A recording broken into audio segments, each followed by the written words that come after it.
Pernah dengar istilah cincu di kapal? Siapa sebenarnya cincu? Pemilik kapal, pengawas, atau malah orang ilegal? Dan yang lebih penting, boleh nggak si cincu ikut berlayar tanpa dokumen resmi? Bisa kena masalah nggak? Di dunia pelayaran, ada satu sosok misterius yang sering ada di atas kapal tapi nggak ada di daftar kru resmi. Namanya cincu. Tapi siapa sebenarnya mereka? Kali ini kita bakal bahas dari sejarah, aturan hukum, sampai gimana sikap pelaut seharusnya terhadap cincu di kapal. Wajib tahu kalau kamu pelaut. Cincu bukan jabatan resmi di dunia pelayaran. Ini sebenarnya istilah dari bahasa Hokkien yang artinya kapten atau pemimpin kapal. Tapi di kapal-kapal Indonesia, cincu lebih sering digunakan buat nyebut pemilik kapal atau orang kepercayaannya yang ikut berlayar untuk ngawasi operasional. Nah, pertanyaan besar, boleh nggak cincu ikut berlayar? Jawabannya tergantung, sah atau ilegal. Cincu dianggap sah jika cincu punya sertifikat pelaut resmi dan masuk dalam daftar Safe Manning.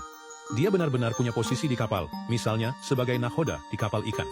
Sedangkan dinyatakan ilegal jika cuman pemilik kapal yang ikut tanpa dokumen resmi. Nggak masuk dalam Safe Manning Certificate, SMC. Berlayar tanpa buku pelaut, sertifikat, atau izin dari Syah Bandar. Kalau nekat ikut tanpa dokumen, bisa kena masalah hukum. Nggak ada asuransi, nggak ada tanggung jawab hukum kalau ada kecelakaan. Tradisi cincu ini udah ada sejak zaman kapal dagang Tionghoa di Nusantara. Dulu, pemilik kapal sering ikut berlayar buat ngawasin bisnisnya. Makanya, sampai sekarang di kapal kargo, kapal tugboat, atau kapal ikan, masih ada cincu yang ikut. Terus kalau ada cincu di kapal, gimana sikap kita sebagai pelaut?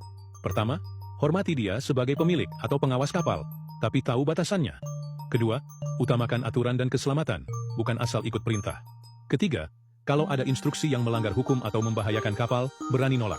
Keempat, jangan sampai posisi nahoda atau perwira kapal tergeser gara-gara ada orang dalam. Jadi sekarang udah paham kan siapa itu cincu? Kalau kamu pelaut, jangan sampai terjebak situasi yang bisa merugikan kamu sendiri.